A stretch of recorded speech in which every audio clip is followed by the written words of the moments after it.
This morning while I was drinking my coffee, I finally had it in me, because over these last few weeks I didn't really want to sit there and look at the numbers. I made my only my big focus was to keep these animals was to get these animals healthy and eating. And if you take a look right now, you can tell that these animals are eating. I leave their feed bunks empty, and I put them on grass, and then once a day, or sometimes twice a day, depends. But usually I only have to fill up the feed bunk once a day, and there'll be feed in it until the next day. And so as of right now, these animals are eating about I would say anywhere. It really depends. I don't. These animals, they'll eat anywhere from about 6 to 12 buckets a day. So anywhere from about 3 to 5 sacks of feed a day, and I give them a bucket, 1 to 2 buckets of corn right now a day too. And so a portion of that feed is coming from corn. But this morning, I finally, while I was drinking my coffee this morning, I finally had it in me to look at my numbers. I didn't really want to take a look at the numbers while my animals were sick, because I would rather have spent that time out here looking at the animals and picking and choosing animals that need shots. And last night I gave another 3 animals a round of antibiotics. I got some of these animals are still sick and they're not looking good. And so I got them a round of shots, and they're on the feed bucket and they're on the feed troughs right now and they're eating. So that's good. But okay, so over the last 6 months, I made $33,084 in the cattle business. And over the last 6 months, I made $20,000 on my W-2. So that puts me at a total income so in 6 months I made $53,084. And this is a rough estimate. Over the last 6 months, I have made $53,084, and I have lost $25,500. And so, this 33,000 figure, it's gonna go up this week. I have animals that are going to be going to the sale this week, and so this 33,000 figure is gonna go up. And so I made okay, so one of the plans that I've changed. So my big plan was to increase the size of my herd from 40 to 60. That was one of my big plans, but I'm not going to do that anymore. I'm going to put myself on track for 40 animals at a time. And I'm going to keep my herd at 40 because, okay, here's the thing is that, on this field, if I make 120,000 a year, it's not really going to be that big of a difference for me to make 160,000 instead of 120,000, or even 150,000 instead of 120,000. Like if I make $120,000 a year here on this field, yeah, it would be nice to make 150, but realistically, making 150 is not going to really change my life. If I make 120 and if I go to 150, it's not really going to change my life. And so, if I make 120 a year, if I make 120,000 a year, I can take that money and I can leverage it for more land. And if I leverage it for more land, I can increase my cash flow at that point. I don't have to worry about I'm not going to increase my cash flow on this property. If I can make $120,000 a year on this 10 acres, I'll just call it a day. That's fine for me. That's fine by me. If I make 120 here, that's fine. And so, I'm not going to increase the size of my herd to 60. That was my original plan, but my original plan was, okay, because I had made a lot of money and I was going to, but I mean, it turned out to not be a good plan. And so, but it's okay. At this point, it's already a done deal and I need to keep going. And so, this year, but that's what the numbers look like right now. As of right now, it looks like I will be making, if I am fortunate, I will make, well, realistically, not even if I'm fortunate, I took a good look at the numbers and I said, okay, if I just stay on pace to bring in the animals at the rate that I'm bringing them in, I'll make about 80 to 85,000 this year when all things are considered. I'll be doing about 80, 85,000. And you know, from this point forward, you know, it would be more realistic, you know, as long as I got my systems in place. And as long as I stay on track, you know, on this farm, I should be able to do something about 110 to 120.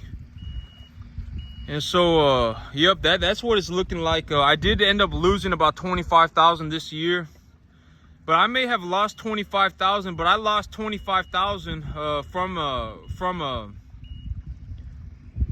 about the okay. So I made it's kind of a if I were to really go into the details of my situation, the bank gave me 40% more money this year than they did last year. So last year, actually, they gave me about 60% more.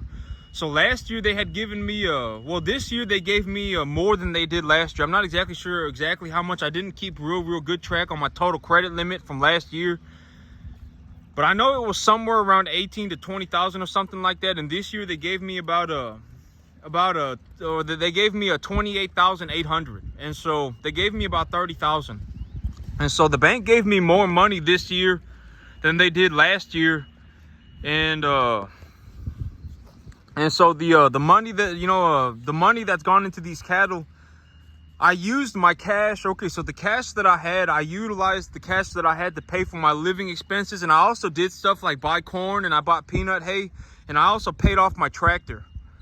And so, you know, I'm operating my farm on more leverage than I did last year. And as of right now, I'm not in any sort of a real financial doo-doo. I'm not in any sort of a financial, you know, I'm not having any sort of financial problems as of right now. Here this week, I will be selling animals, and my total earnings from the cattle business will likely go up to somewhere about 38 to 40,000. And so when I think about it like that, you know, it's like I made about over the last 6 months, I've made about $60,000, and about 40,000 of that 60,000 came from my cattle business. And so the cattle business here, even if I know that, you know, like I didn't really feel like talking about this because I didn't want to sit here and talk about the financials of my business when the cattle were sick, and I had, you know, and I was having to, you know, get the animal situated. But the money that I've lost in the cattle business came from the cattle business, and I didn't lose everything. And so, you know, I may have lost 25,000, but I made 33,000. And so that still nets me $8,000. I still made $8,000 on top. You know, I may have lost 25,000, but I've made 8,000 more than that. And the bank gave me about $10,000 more this year than they did last year. And so all in all, I'm still in the green. I'm still netting money. I'm still in a financially good situation. I haven't like put myself underwater or anything like that. One thing that I do very well, you know, is that I keep very good track of my money, and I invest very well. Those are some things that, you know, one thing that I need to do better is I need to, well, I mean, you know, it's a multi-dimensional situation. It's not like just I can solve one problem and everything is fixed, right? It's like, you know, I need to solve many problems. I'm not going to buy animals from this man anymore. I'm not going to buy animals from any lot seller anymore. I'm going to put the animals together by myself.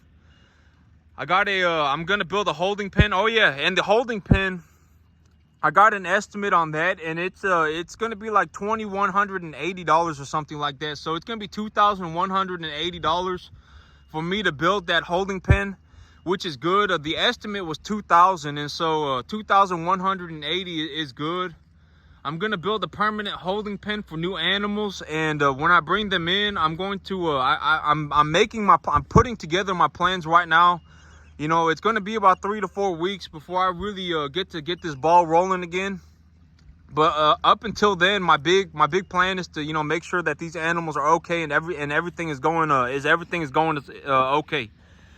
And so, you know, here in about 3 to 4 weeks, I will have that holding pen set up. The new onboarding plan is that when the animals first get here, I will take their temperature, and when I take their temperature, if they're running hot, I'll give them an antibiotic and an anti-inflammatory. If their temperature is running good, I will give them a killed vaccination for an IBR and BVD, blackleg, and tetanus. And then I'll keep them in the holding pen for 2 weeks. And in those 2 weeks, I will grain train the animals. I will feed bunk train the animals, and I will get them eating solid feed. I'll make sure everybody is healthy. And when they get let out, when I let them out of the holding pen after 2 weeks, I will give them their second round of vaccinations. And on the second round of vaccinations, I will give them a modified live vaccination. And then once they get their modified live vaccination, they can run out onto the field, and they can go eat the grass and do cattle stuff. And so that's the new onboarding plan right now. And the big thing is always stick to the plan, right? Always stick to the plan. If my plan is to bring in 5 animals every 2 weeks, and my plan is to run 120 cattle a year, if that is my plan, don't change up. The reason I made the plan is because the plan makes sense. And if I don't follow, the plan is like the rules, right? The reason I made these rules for myself is because if I don't follow the rules, there is death. Literally, the animals will die. And so, there is a reason that I make these rules, right? The reason I make the rules is because the rules need to be followed, or the animals will die.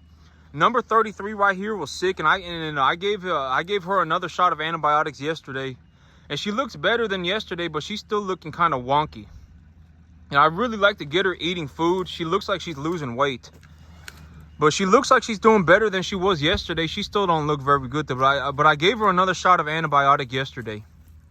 And so I still got animals that are looking a little bit wonky, that look like they need a little bit of help, and that they look like they still need some time to get squared away. But once the animals are all good to go and everything, and I've got the permanent holding pen put in place, and I've got my financials all squared away, I will be at that point I will be bringing in new calves. But I'm ready to go. I didn't put myself underwater financially or anything like that. My financials are still looking good. A majority of the money that I have made this year came from my cattle business. A majority of the money, I would say more than half of the money, like close to like 67, like 2/3 of all of them. I'm not exactly sure, but 2/3 of all the money that I've made this year came from my cattle business. And so, I know that it's unfortunate. For me, it was harder to watch the animals die than to lose $25,000. Because I may have lost $25,000, but I made $33,000, right? And so, to me, the money lost was not a big issue. That's why I was not looking at my financials, was because the money that I lost was not a big deal to me, because I understood that the money, I had made a lot more money than I had lost. And so, the hard thing for me was watching the animals die, and the mistreatment of the animals. But if I had known that these animals were all going to be sale barn cattle, if I had known that I was being given a whole bunch of sale barn cattle, number one, I would not have bought 50 of them at the same time. And number two, I would have treated them differently. I would not have just let them out on the field. I've said it repeatedly in my other videos, but sale barn cattle, when you bring them in, you can't let them out onto the field. You can't let them out onto the field. You need to give them their vaccinations. You need to give them their shots, and you need to make sure that they're all completely squared away before they go running around, or this is what happens, right? And so, if I had known that I was being given all sale barn cattle, I would have treated these animals differently. But as of right now, financially, I'm still in the green. I've made a lot more money than I've lost. And so, and I've also bought things that I can't lose money on. Like, like the tractor that I paid off my tractor. I bought corn, I bought peanut hay. Stuff like that, I've already bought it, right? And so unless like the hay rots, or there's a leak in the shipping container, and the water gets into the shipping container, or my tractor blows up or anything like that, that money, it's essentially safe. I've already utilized it, and essentially it can't just disappear on me. Well, it can, but the hay is in a good barn, and it's not getting wet, and the corn is in a good container, and it's not getting wet, and the tractor as of right now is still in good running condition. And so, but number 33, this is the animal that I'm most worried about back here. I gave her another shot yesterday, but she's still not looking very good.